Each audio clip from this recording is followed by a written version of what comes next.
আমি ভালো আছি, চিন্তার কোনো কারণ নাই। ডিসেম্বরে দেশে ফিরছি ইনশাল্লাহ। জেলখানা রেডি করেন, ফাঁসির মঞ্চ রেডি করেন, আমি আসছি, আসবো। তবে হ্যাঁ, ইউনুসের রাজত্ব সবাই দেখেছেন, তারেকের রাজত্ব কিছুদিন দেখেন কত আল্লাহকে যারা নিয়ে এসেছেন তারা একটু দেখেন যে কেমন চলায়। দর্শক, বাংলাদেশের রাজনীতির আকাশে আজ যেন এক প্রলয়ঙ্করী ঘূর্ণিঝড় এবং 10 মাত্রার ভূমিকম্প একযোগে আঘাত হেনেছে।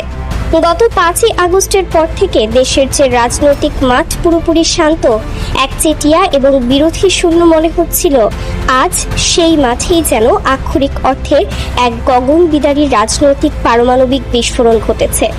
দীর্ঘ কয়েক মাসের চরম নীরবতা, দেশ বিদেশের নানা গুঞ্জন, জল্পনা কল্পনা আর হাজারো বিতর্কের চিরতরে অবসান ঘটিয়ে আজ এমন এক অভাবনীয় ঘটনার জন্ম হয়েছে যা দেশের পুরো রাজনৈতিক সমীকরণকে মুহূর্তের মধ্যে সম্পূর্ণ উল্টে দিয়েছে।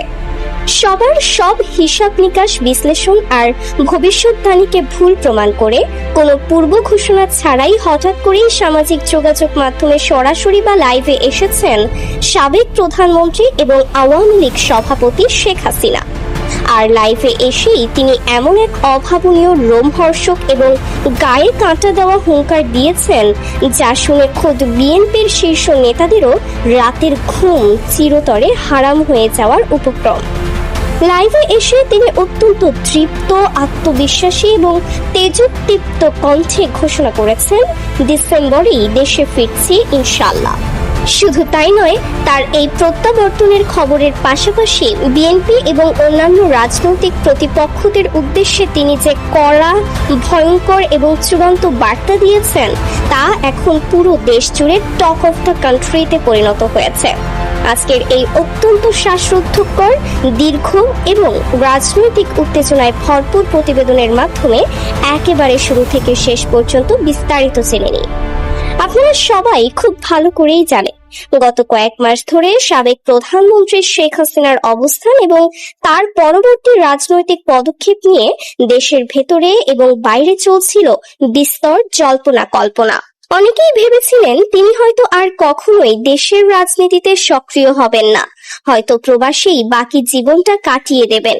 কিন্তু রাজনীতি যে এক অদ্ভুত দাবার বোর্ড, আর সেই বোর্ডে যে কোনো সময় চাল দিল বদলে যেতে পারে তা আজ আবারও প্রমাণিত হলো। অত্যন্ত নির্ভরযোগ্য সূত্র এবং সামাজিক যোগাযোগ মাধ্যমে দাবানলের মতো ছড়িয়ে পড়া সেই চাঞ্চল্যকর লাইভ বার্তায় শেখ হাসিনাকে অত্যন্ত আত্মবিশ্বাসী এবং দৃঢ় মনোবলের অধিকারী মনে হয়েছে।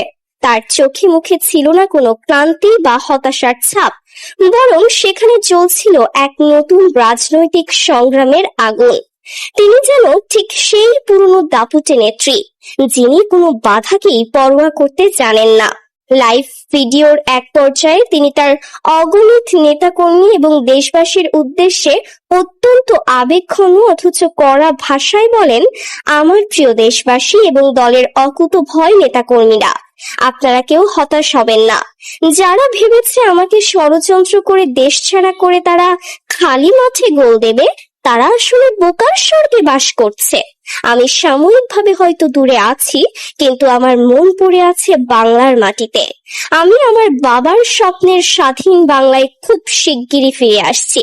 সব আন্তর্জাতিক এবং দেশীয় হিসাব নিকাশ শেষ, ডিসেম্বরেই দেশে ফিরছি ইনশাল্লাহ।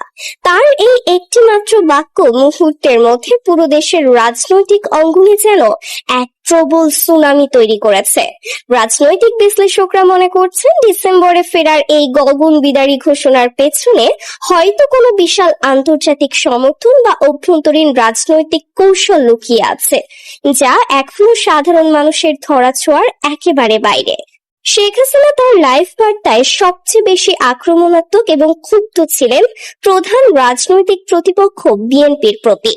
বিএনপি নেতারা যখন আগামী দিনের রাষ্ট্র পরিচালনার ছক কষছেন, যখন তারা সারা দেশে নিজেদের আধিপত্য বিস্তারের চেষ্টা করছেন, ঠিক সেই মুহূর্তে শেখ হাসিনার এই বার্তা যেন তাদের সেই সাজানো ছকে এক বালতি ফুটন্ত জল ঢেলে দিয়েছে। তিনি বিএনপিকে উদ্দেশ্য করে অত্যন্ত কড়া, তীক্ষ্ণ এবং ভয়ঙ্কর এক বার্তা দিয়ে বলেন, আপনারা যারা এখন ক্ষমতার স্বপ্নে বিভোর হয়ে আছেন, যারা ভাবছেন আওয়ামী লীগ শেষ হয়ে গেছে, তাদের আমি পরিষ্কার ভাষায় বলতে চাই, আওয়ামী লীগের শেকড় এই দেশের মাটির অনেক গভীরে। আমি দেশে ফিরে আসছি, আর আমার ফেরার পর রাজনীতির আসল খেলাটা শুরু হবে। যারা বিগত দিনগুলোতে আমার দলের নিরীহ নেতা কর্মীদের উপর অবিচার করেছে, বাড়িঘর ভাঙচুর করেছে, তাদের প্রত্যেককে রাজনৈতিকভাবে এবং আইনিভাবে করার জবাব দেওয়া হবে। কেউ বিন্দু মাত্র ছাড় পাবে না।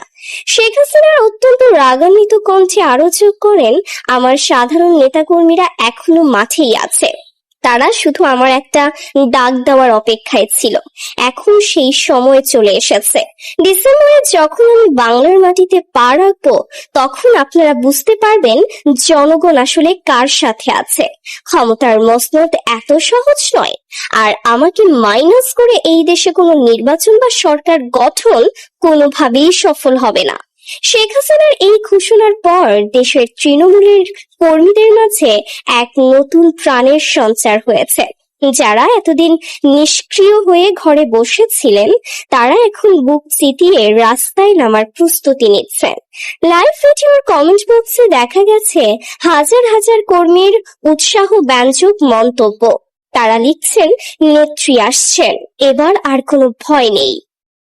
এই ফিরে আসার ডাক শুধু একটি রাজনৈতিক ঘোষণার মধ্যে সীমাবদ্ধ নয়, বরং এটি যেন এক নতুন যুদ্ধের দামামা। শেখ হাসিনার এই লাইভ বার্তার পর স্বাভাবিকভাবেই বিএনপি শিবিরের চরম অস্বস্তি, আতঙ্ক এবং তোলপাড় শুরু হয়ে গেছে। যে বিএনপি নেতারা এতদিন বেশ ফুরফুরে মেজাজে ছিলেন, তারা এখন নতুন করে নিজেদের কৌশল নির্ধারণে ব্যস্ত হয়ে পড়েছেন। বিএনপির তৃণমূল থেকে শুরু করে হাইকমান্ড সবাই এখন হিসেব মেলাতে ব্যস্ত যে শেখ হাসিনা সত্যিই ডিসেম্বরে ফিরলে দেশের রাজনৈতিক পরিস্থিতি ঠিক কোন দিকে মোড় নেবে। অনেকেই মনে করছেন এটি হয়তো নিছকই কর্মীদের মনোবল চাঙ্গা করার কৌশল। আবার অনেক প্রবীণ বিশ্লেষক বিষয়টিকে অত্যন্ত গুরুত্বের সাথে দেখছেন। তারা বলছেন রাজনীতিতে শেষ বলে কিছু নেই, আর শেখ হাসিনার মতো একজন পর খাওয়ার রাজনীতিক যখন এত বড় ঘোষণা দেন, তখন তার পেছনে অবশ্যই কোনো শক্ত খুঁটির জোর রয়েছে। ডিসেম্বর যখন ঘনিয়ে আসবে, তখন রাজনৈতিক উত্তাপ কোন পর্যায়ে গিয়ে পৌঁছাবে তা কেউ কল্পনাও করতে পারছে না। রাজপথ দখলের লড়াই কি শুধু নতুন করে শুরু হবে তাহলে, নাকি সমঝোতার কোনো পথ তৈরি হবে? এসব প্রশ্নের উত্তর পাওয়ার জন্য পুরো জাতি এখন ডিসেম্বরের প্রতীক্ষায় দিন গুনছে। সুপ্রিয় দর্শক, রাজনীতির এই চরম নাটকীয়তা এবং সাবেক প্রধানমন্ত্রী শেখ হাসিনার এই হঠাৎ লাইভে এসে দেওয়া গগন বিদারী হুঙ্কারকে আপনি ব্যক্তিগতভাবে কিভাবে দেখছেন? আপনার কি মনে হয় তিনি সত্যিই ডিসেম্বরে দেশে ফিরে রাজনীতির মাঠে নতুন কোনো চমক দেখাতে পারেন, নাকি এটি কেবলই রাজনৈতিক চাপ প্রয়োগের একটি নিদারুণ কৌশল মাত্র? আপনাদের অত্যন্ত সুচিন্তিত, যুক্তিপূর্ণ এবং মূল্যবান মতামতটি অবশ্যই নিচে মন্তব্যের ঘরে লিখে জানাবেন। রাজনৈতিক অঙ্গনের এই চরম উত্তেজনাপূর্ণ এবং চাঞ্চল্যকর খবরটি সবার কাছে পৌঁছে দিতে ভিডিওটিতে একটি লাইক দিন এবং প্রচুর পরিমাণে শেয়ার করে ছড়িয়ে দিন।